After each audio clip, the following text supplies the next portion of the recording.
जय Hind. New study 24 में आप सभी का स्वागत है। विश्वकर्मा पूजा के कारण 2 दिन वीडियो लेट हुआ, इनके लिए मैं आप सभी से माफ़ी चाहता हूँ। पूर्व वैदिक काल के बारे में पढ़ चुके थे, अब हम लोग को किसके बारे में पढ़ना है? उत्तर वैदिक काल के बारे में पढ़ना है। तो उत्तर वैदिक काल को हम समझने से पहले ये समझते हैं कि वैदिक काल को 2 भाग में डिवाइड क्यों किया। तो वैदिक काल को जो 2 भाग में डिवाइड किया, उसका मुख्य कारण था 1000 BC में लोहा का खोज होना। लोहा का खोज होने से अचानक आर्थिक, सामाजिक, राजनीतिक सभी स्थिति को बदल देना। जैसे कि हम आप एक एग्जाम्पल से समझाते हैं कि एक समान सा स्टूडेंट अपना जीवन जी रहे होते हैं, जो ही उसको जॉब लगता है उसका रहन सहन, पर्सनैलिटी, वो हर चीज़ बदल जाता है। तो हम यहाँ कह सकते हैं कि वहाँ का लाइफ जॉब से पहले का लाइफ और जॉब के बाद का लाइफ। ठीक उसी प्रकार से वैदिक सभ्यता को क्या किया, 2 भागों में डिवाइड कर दिए, पूर्व वैदिक काल और उत्तर वैदिक काल। तो पूर्व वैदिक काल हम लोग पिछले वीडियो में इसका चर्चा कर चुके हैं। अब इस वीडियो में हम लोग उत्तर वैदिक काल के बारे में चर्चा करते हैं। तो चलिए हम लोग आगे बढ़ते हैं। 1000 BC के आसपास लोहा की खोज ने संपूर्ण अर्थव्यवस्था को प्रभावित कर दिया। संपूर्ण अर्थव्यवस्था में क्या सब आएंगे, जैसे कि आर्थिक अर्थव्यवस्था, राजनीतिक, सामाजिक, धार्मिक, इन सभी को क्या किया, पूरी रूप से परिवर्तन कर दिए। क्या कर दिए? पूरी तरह से परिवर्तन कर दिए। पहले जो आर्थिक व्यवस्था थे, अर्थव्यवस्था थे, उतना सुदृढ़ नहीं थे। मतलब व्यापार क्या होता है, अर्थ का आय का स्रोत जो था वो एक कर था, वो बलि कर था। केवल बलि कर के माध्यम से ही थोड़ा कर मिलता था, जिसके पास राजा को राज चलता था। लेकिन लोहा की खोज ने उसकी अर्थव्यवस्था को फैलाव करने में काफ़ी मददगार सिद्ध हुए। साथ में इसकी राज्य व्यवस्था राजनीतिक स्तर से भी परिवर्तित कर दिए। शासन को राजा के अधीनस्थ कर दिए। अब शासन राजा के हक में चले गए। सामाजिक जीवन, अब रहन सहन, सिंपल सी बात है, पैसा आने के बाद उसका रहन सहन में काफ़ी इम्प्रूव होते हैं। तो बस इसी तरीक़ा से क्या हुआ, रहन सहन काफ़ी इम्प्रूव हो गए। और धार्मिक जीवन, अब यहाँ धर्म में भी काफ़ी परिवर्तन हुए। धर्म में भी तरह तरह की कुरीतियाँ, ये आदि सभी चीज़ क्या हुए, आके सम्मिलित हो गए। तो समझ गए, लोहा की खोज ने क्या किया, पूरे वैदिक सभ्यता की एक ढांचा को ही बदल डाला। तो चलिए सबसे पहले हम लोग इसके देखते हैं भौगोलिक सीमा। तो भौगोलिक सीमा हम लोग पिछले वीडियो में चर्चा किए हुए थे कि वैदिक सभ्यता जो है, तो वैदिक सभ्यता में जो हम लोग देखे थे, तो ठीक इस प्रकार से हम लोग देखे थे कि इसका फैलाव हुआ था, ये फैला हुआ था।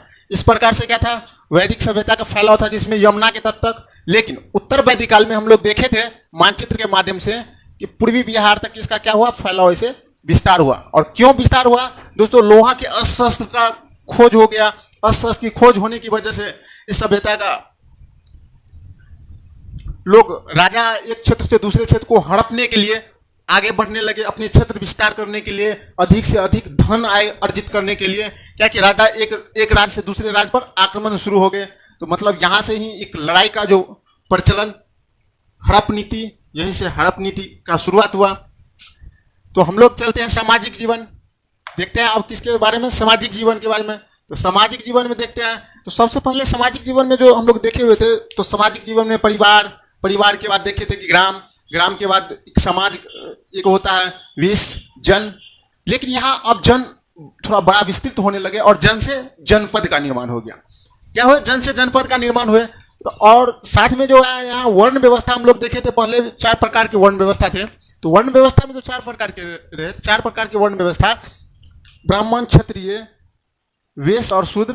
तो हो क्या किए, तो ये वर्ण व्यवस्था पहले कर्म के आधार पर थे। लेकिन यहाँ अब वो वर्ण व्यवस्था बदलकर क्या, कर्म से बदलकर अब ये हो गया जन्म आधारित कर्म व्यवस्था। आप जिस कास्ट आपका निर्धारित हो गया, जैसे कि ब्राह्मण है तो ब्राह्मण का बेटा ब्राह्मण होगा, क्षत्रिय का बेटा क्षत्रिय होगा, शूद्र का बेटा शूद्र होगा, और वैश्य का बेटा वैश्य होगा।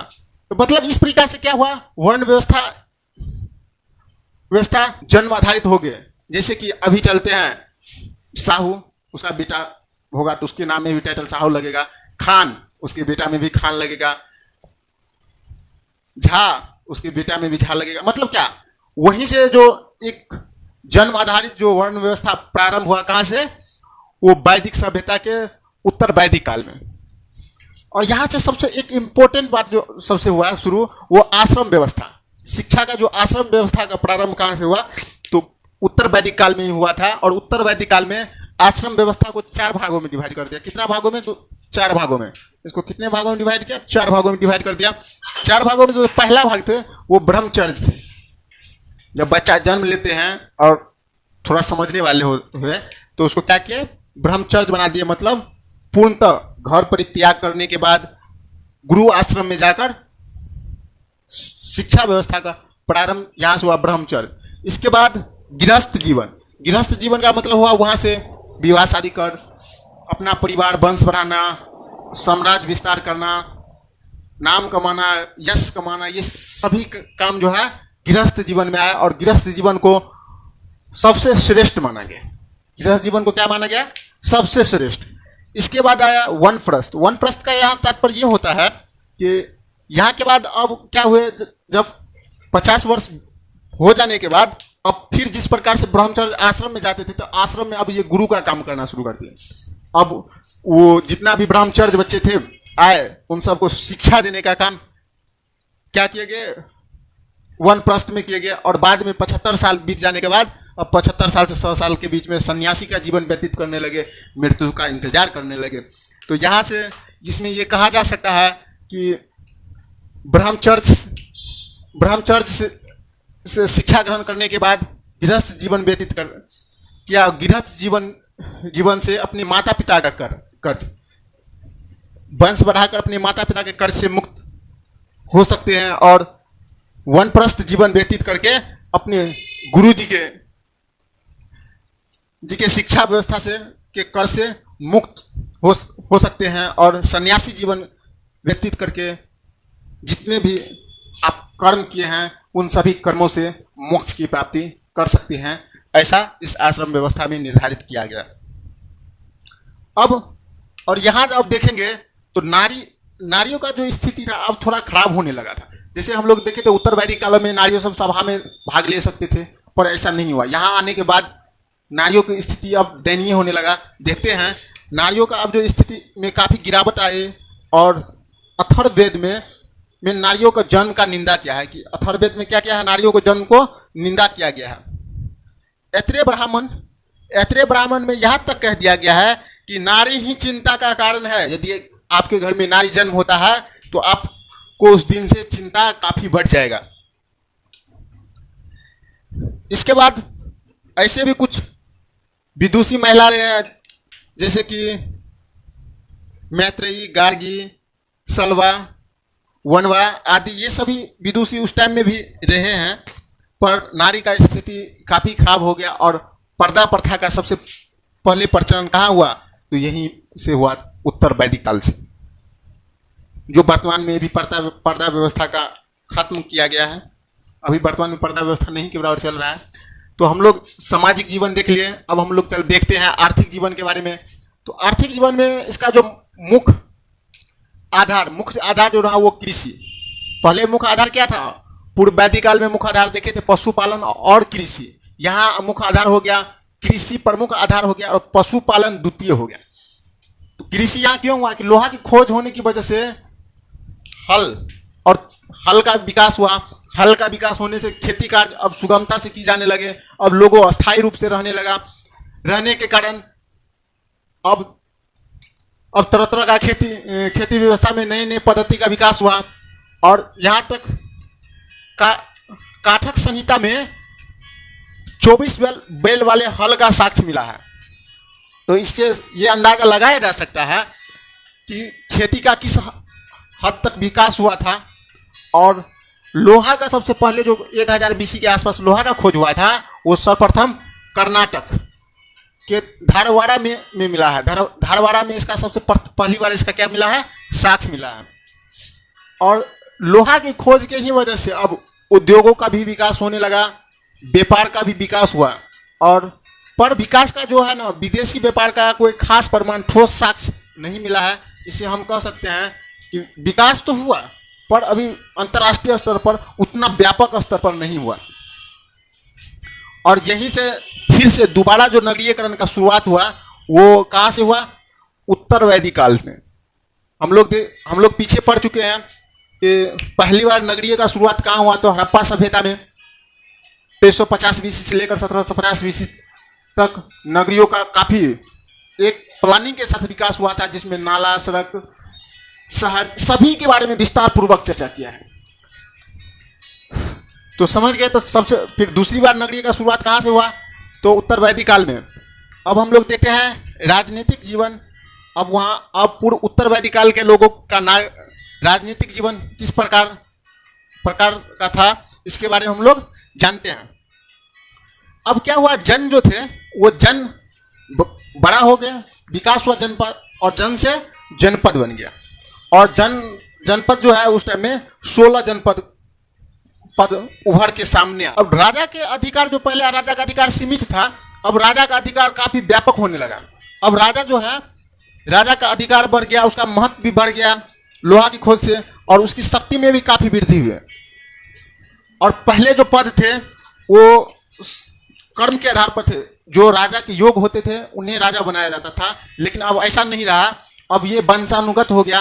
अब इसका बेटा ही राजा बनेगा, फिर उसका बेटा ही राजा बनेगा, मतलब क्या पीढ़ी दर पीढ़ी अब राजा बनने लगा, मतलब वंशानुगत हो गया। सभा समिति जो थे, अब सभा समिति का महत्व घटने लगा, धीरे धीरे सभा समिति का महत्व घटने लगा। क्योंकि क्यों घटने लगा? तो अब राजा का शक्ति बढ़ने लगा, और सभा समिति का शक्ति कमने की वजह से ब्राह्मण और क्या हुए? क्षत्रिय में संघर्ष का दौर शुरू हो गया। अब दोनों में संघर्ष होने लगा। पहले ब्राह्मण का वर्चस्व था, कोई भी राजा कोई भी काम करते थे तो क्या करते थे? ब्राह्मण से सलाह लिए, पुरोहित वर्ग से सलाह लेते थे, उसी के दिशा निर्देश में अपना राज चलाते थे। पर अब ऐसा नहीं हुआ, राजा अपना फैसला खुद लेने लगा, जिससे इनकी महत्ता घटने लगी। तो अब ये भी अपनी महत्ता को बढ़ाने की कोशिश किए। हम लोग इसके बारे में चर्चा करेंगे। कर व्यवस्था का विस्तार हुआ। पहले जो कर व्यवस्था था वो बलि कर था, स्वेच्छा से देने वाला कर था। लेकिन अब ऐसा नहीं हुआ, अब बलि कर अब एक नियमित कर में बदल गया। बलि कर क्या हुआ? अब नियमित कर में बदल गया। सेना और न्याय अभी भी पूर्ण रूप से अस्थायी नहीं था। मतलब अभी भी ऐसा नहीं है कि सेना सब का विकास हुआ तो सेना सब अस्थायी हुआ। सेना और न्याय अभी भी, मतलब सिपाही का तो विकास हुआ, सैनिक का संख्या बढ़ा, पर थोड़ा अस्थायी नहीं हुआ। मतलब वो भी कृषि कार्य अपना करते थे, और समय पर जब राजा को युद्ध करना होता था तो उसे बुला लिया जाता था और वो युद्ध में भाग लेते थे। इस तरीका का व्यवस्था था। धार्मिक जीवन देखते हैं तो धार्मिक जीवन में क्या हुआ? तो यज्ञ और कर्म कांड में काफी वृद्धि हुआ। अब क्या हुआ? हम अभी बताए थे कि ब्राह्मण और क्षत्रिय में संघर्ष चला। तो अब ब्राह्मण सोचे कि हम ऐसा क्या करें कि राजा का शक्ति फिर से कम जाए, राजा का पास धन कमी हो। तो अब क्या किए? बड़े बड़े यज्ञ प्रारंभ कर दिए। अश्वमेध यज्ञ, राजसूय यज्ञ, वाजपेयी यज्ञ, ये सब यज्ञ प्रारंभ किया। इसमें काफी मात्रा में ब्राह्मण सबको दान देने लगे, जमीन दान, गौ दान, जिसके वजह से राजा के पास धन का कमी हुआ। अब पता है जिसके पास धन कम होगा वो आर्थिक रूप से कमजोर होगा, तो उसका शक्ति भी धीरे धीरे कमजोर हो जाएगा। इसीलिए इन सब का विकास हुआ। जैसे कि प्रमुख, इसके बाद देखते हैं कि प्रमुख देवता, उस टाइम में कुछ देवता का भी प्रचलन चला। जैसे प्रजापति, ब्रह्मा सृजन का देवता माने लगा कि यही देवता है जो पृथ्वी की उत्पत्ति की है। यहाँ हम लोग का उत्पत्ति का किससे हुआ? तो प्रजापति से हुआ है। विष्णु वो पालन करता और रक्षक, यदि हम कोई भी मुसीबत में पड़ते हैं तो हमारा रक्षा कौन करता है? तो विष्णु करते हैं। रुद्र पशुओं की देवता किसे माना गया? तो रुद्र। वरुण, हम लोग उसमें भी देखे थे, वरुण किसको? जल की देवता था, और यहाँ भी वरुण जल की देवता है। पूषण को अब शूद्रों का देवता माने जाने लगा। कुछ प्रमुख यज्ञ देखते हैं। तो प्रमुख यज्ञ में देखते हैं राजसूय यज्ञ। राजसूय यज्ञ क्या होता है? राजाओं को अब कहने लगा कि आप काफी प्रतिष्ठामान हो गए हैं, तो आप राजसूय यज्ञ कीजिए और ये सिद्ध कीजिए कि आप प्रतिष्ठामान हैं। तो राजा अपने प्रतिष्ठा और वैभव दिखाने के लिए राजसूय यज्ञ करने लगे। वाजपेयी यज्ञ, राजा अपने शक्ति प्रदर्शन करने के लिए, जैसे कोई भी राजा का राजकुमार राज्याभिषेक करते थे तो उसे पहले वाजपेयी यज्ञ करते थे, और वाजपेयी यज्ञ के माध्यम से शक्ति प्रदर्शन करते थे। जैसे अभी नहीं होता है 15 अगस्तों में, या कुछ अभी भी होते हैं समुद्र में, देखिएगा कि फलना देश से इस देश के साथ युद्ध अभ्यास हो रहा। तो युद्ध अभ्यास का मतलब क्या? युद्ध अभ्यास का मतलब यही हुआ कि शक्ति का प्रदर्शन करना। तो उस टाइम में भी शक्ति प्रदर्शन क्या, वाजपेयी यज्ञ के माध्यम से शक्ति प्रदर्शन हो रहा था। अश्वमेध यज्ञ, अश्वमेध यज्ञ हुआ मतलब राजाओं को अपने क्षेत्र विस्तार करने के लिए एक घोड़ा को छोड़ा जाता था और घोड़ा जिस प्रदेश से होकर गुजरेंगे वो प्रदेश मेरा हुआ। मतलब उसे यदि आप नहीं मानते हैं तो आपको हमसे युद्ध करना होगा और जीतना होगा। ये बात था। इस प्रकार से यज्ञ और कर्मकांड का काफी विकास हुआ, वृद्धि हुआ। पर उपनिषद में इन सब का निंदा किया गया है। क्यों? क्योंकि इन्हीं सब की वजह से अब धर्म में कुरीतियां फैलने लगे। द्वेष की भावना, जहां द्वेष की भावना उत्पन्न होता है वहां से कुरीति का जन्म होता है। और यहाँ क्या ब्राह्मण और क्षत्रिय में संघर्ष हुआ, द्वेष की भावना उत्पन्न हुआ और इसी की वजह से कुरीतियां आया। और कुरीतियां आने की वजह से ही कुछ धर्म जैसे बौद्ध धर्म, जैन धर्म, इन सब धर्म का क्या हुआ, विकास हुआ। हम लोग नेक्स्ट वीडियो, जस्ट इसके नेक्स्ट वीडियो, अगले वीडियो में बौद्ध धर्म के बारे में पढ़ेंगे, फिर जैन धर्म के बारे में पढ़ेंगे, इसके बाद महाजनपद के बारे में पढ़ेंगे। इसके बाद ये टॉपिक कंप्लीट हो जाएगा। तो हम अभी यहाँ तक पढ़े तो बहुत बात ऐसा होगा जो नहीं समझ में आ गए, इसीलिए हम लोग क्या करते हैं, रिकॉल कर लेते हैं, फिर से दोबारा रिकॉल करते हैं। 1000 BC के आसपास क्या हुआ, लोहा का खोज हुआ। और लोहा की खोज होने की वजह से सामाजिक, आर्थिक, राजनीतिक पूरी तरह से क्या हुआ, सभी में काफी बदलाव आ गया। अब वर्ण व्यवस्था जो थे वो कर्म आधारित से हटकर अब जन्म आधारित हो गया। इसके बाद आश्रम व्यवस्था का प्रारंभ हो गया। आश्रम व्यवस्था को 4 भागों में डिवाइड कर दिया, ब्रह्मचर्य, गृहस्थ, वानप्रस्थ और सन्यासी।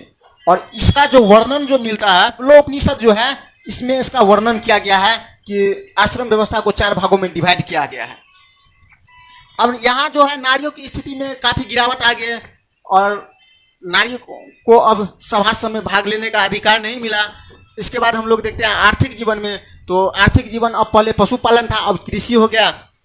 लोहा की खोज ने कृषि व्यवस्था को काफी आगे बढ़ा दिया। लोहा का सबसे प्रथम खोज कर्नाटक में धारवाड़ में मिला है और इससे उद्योग और व्यापार दोनों का विकास हुआ। और यहीं से पहली बार नगरीय व्यवस्था का प्रारंभ हुआ। राजनीतिक व्यवस्था को, राजनीतिक जीवन के बारे में देखते हैं तो अब जन जो है वो जन से जनपद बन गया। राजा की शक्ति में काफी वृद्धि हुई। राजा अब खुद अपना निर्णय लेने लगे, जिसकी वजह से ब्राह्मण और क्षत्रिय में द्वेष की भावना उत्पन्न हो गए, दोनों में संघर्ष चलने लगे। कर व्यवस्था जो स्वैच्छिक थे अब वो नियमित हो गए। सेना एवं न्याय अभी भी अस्थायी नहीं थे। धार्मिक जीवन में अब कर्मकांड, यज्ञ, इन सब में काफी वृद्धि हो गए। देखे हम लोग कि कुछ यज्ञ जैसे कि प्रतिष्ठा हेतु यज्ञ, शक्ति प्रदर्शन, राज विस्तार, इन सभी यज्ञ क्या हुआ, इन सभी का सृजन हुआ, नया उत्पत्ति हुआ। देवताओं में भी अब प्रति आस्था बढ़ गए, जैसे प्रजापति सृजन के देवता विष्णु, पोषक एवं रक्षक के देवता रुद्र, पशु के देवता, इन सभी का क्या हुआ, काफी विकास हुआ।